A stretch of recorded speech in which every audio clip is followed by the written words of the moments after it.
پنجشنبه 27 دی ماه سال جاری، رسانه‌های محلی شهرستان بوکان واقع در آذربایجان غربی اعلام کردند که دختر بچه‌ای 6 ساله به نام نیان جبرئیل پور یا نیان چلبیان بر اثر آزار جنسی و شکنجه پدر و نامادری جون خودش را از دست داده.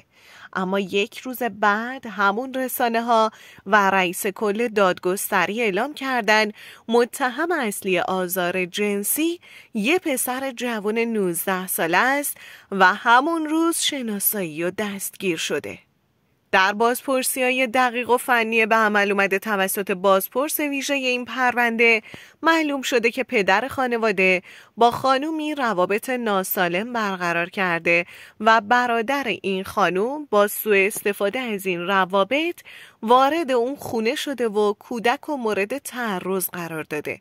خانم نامحرمی که با پدر طفل روابط ناسالم داشته به همراه برادرش یعنی متهم اصلی کودک آزاری و تعرض کودک رو برای جلوگیری از افشای موضوع مورد ضرب و جرح شدید قرار دادن که منتهی به فوت کودک در بیمارستان شده. با این حال یک منبع مطلع در مورد این پرونده میگه این زن اهل سقز بوده و پدر نیان خونه رو در اختیار اون قرار داده، اما پدر از موضوع آزار جنسی فرزندش بیخبر بوده. یک منبع مطلع که نخواست نامش در گزارش فاش بشه در مورد این پرونده میگه مادر نیان از 3 سال و نیم قبل به خونه پدریش برگشت. در این مدت پدر نیان نمیذاشت همسرش دخترشون رو ببینه تا اینکه 1 سال قبل پدر نیان با خانومی که اهل سقز بوده آشنا میشه. پدر نیان خونه رو در اختیار این خانم قرار داده و این خانم هر از گاهی به خونه پدر نیان می اومده و در اونجا مدتی زندگی می کرده. پدر نیان آرماتوربند بوده و از صبح تا عصر بیرون از خونه مشغول به کار بوده.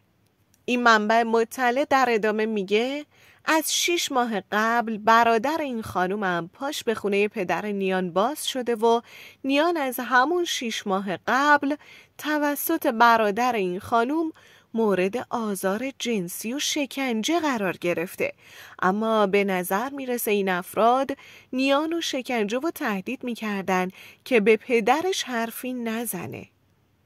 البته پدر نیانم نسبت به آثار کبودی و سوختگی که بر بدن دخترش مشاهده می شده بی تفاوت بوده و از نیان حمایتی نمی کرده تا اینکه این افراد روز حادثه بعد از آزار جنسی نیانو مورد شکنجه قرار داده و اونو به بیمارستان رسوندن.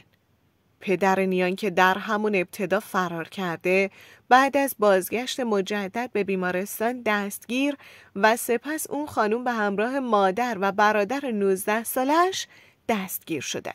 این جوان 19 ساله به آزار جنسی اقرار کرده. به نظر میرسه پدر نیان از ماجرای اون روز خبر داشته و همراه اونا نیانو به بیمارستان رسونده و فرار کرده.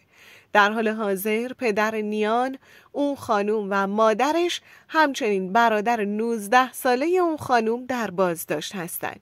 شنیده ها حاکی از اونه که عامل یا عاملان این جنایت وحشتناک قبل از رسوندن این دختر بچه 6 ساله به بیمارستان روی بدن اون آب جوش ریختن.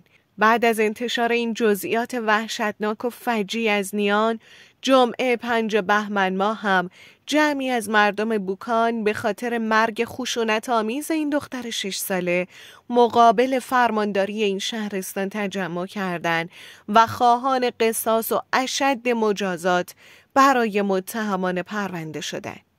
فرزانه رحمانی مادر نیان در مورد این حادثه میگه 18-19 سالم بود که با کیوان یعنی پدر نیان ازدواج کردم. مرد محترمی به نظر می رسید، اما بعد از ازدواج رفتارش عوض شد. مشروبات الکلی مصرف می کرد و شبا به خونه نمی اومد. اعتراضم که می کردم منو کتک می زد. وقتی نیان به دنیا اومد متوجه شدم همسرم با زن دیگه‌ای در ارتباطه. اختلافات و درگیری‌ها ادامه داشت تا اینکه یه شب حدود ساعت 1 منو به خونه مادرم برد و گفت نمیخوام با تو زندگی کنم. البته دفعه اولش نبود که منو از خونه بیرون میکرد. مادر نیان در پاسخ به اینکه چرا با این وضعیت درخواست طلاق نکردید تا حضانت نیانو به عهده بگیرید میگه من قصدم زندگی بود. نمیخواستم فرزندم رو آواره کنم. خودم بچه طلاق بودم و نمیخواستم نیان به سرنوشت من دچار شه. اگرم درخواست طلاق میکردم دادگاه حضانت نیانو به من نمیداد. من میخواستم به خاطر دخترم هر طور شده زندگی کنم. فکر میکردم همسرم درست میشه، اما 3.5 سال همسرم نذاشت نیان رو ببینم. حتی یک بار برای تولد نیان کفش و لباس خریدم و به خونه یکی از دوستای همسرم رفتم تا اونا با اون تماس بگیرن، بلکه راضی بشه نیانو به اونجا بیاره. اما نیانو نیاورد که هیچ، به اونا فحاشی هم کرد. من در این 3.5 سال از نیان هیچ خبری نداشتم. حتی نمیدونستم کجاست. هر قدرم به کلانتری و دادگاه مراجعه می کردم به من می گفتن خودت برو دخترتو پیدا کن و وقتی پیدا کردی ما دخترتو میگیریم و تحویلت میدیم. از طرف دادگاه حکم داشتم، ولی همسرم 1 ماه در یه منطقه و 2 ماه در منطقه دیگه زندگی می کرد. فرزانه رحمانی در ادامه میگه من از همسرم شکایت کردم. تمام بدن نیان زخم بوده و کبود. یعنی پدر نیان در این مدت متوجه این زخما و کبودیا نشده.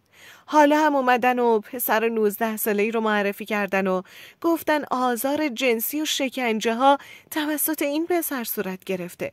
اما من چنین چیزی رو قبول ندارم. حتی همسرم اون شب نیانو پیش پزشکی در بوکان برده و به اون پزشک گفته دخترم اشتباهی قرص خورده. اما پزشک به ماجرا مشکوک شده و به همسرم گفته باید حتما دخترتون رو به بیمارستان برسونید. اونا هم نیانو به بیمارستان رسونده و فرار کردن. وقتی همسرم برای بار دوم که نمیدونم به چه علت بوده به بیمارستان مراجعه کرده، کادر درمان به اون مشکوک شده و اونو تحویل پلیس دادن. اون خانوم به همراه مادرش هم دستگیر شده، اما اعلام کردن برادر خانومی که با همسرم رابطه داشته مرتکب این جنایت شده که البته ما این موضوع قبول نداریم. مادر نیان همچنین میگه بعد از این ماجرا زمانی که شناسنامه دخترمو خواستن منو به جایی بردن تا اونجا رو بگردم و شناسنامه رو پیدا کنم. جایی که رفتیم واحدی از یه آپارتمان بود و غیر از یه موکت و وسایل نیان هیچ وسیله دیگه‌ای داخل خونه نبود. شبیه جایی بود که انگار محل زندگی اعضای یه باند بوده. شنیدم اینا چند خونه کرایه کرده بودن.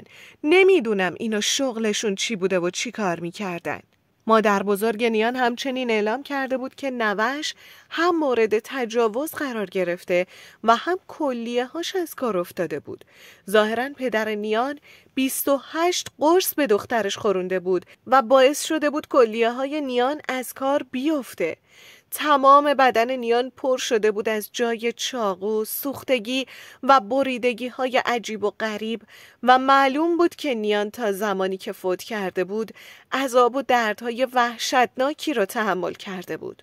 اینا جزئیات و اخباریه که تا به این لحظه درباره این جنایت منتشر شده و تحقیقات پلیس هنوزم ادامه داره.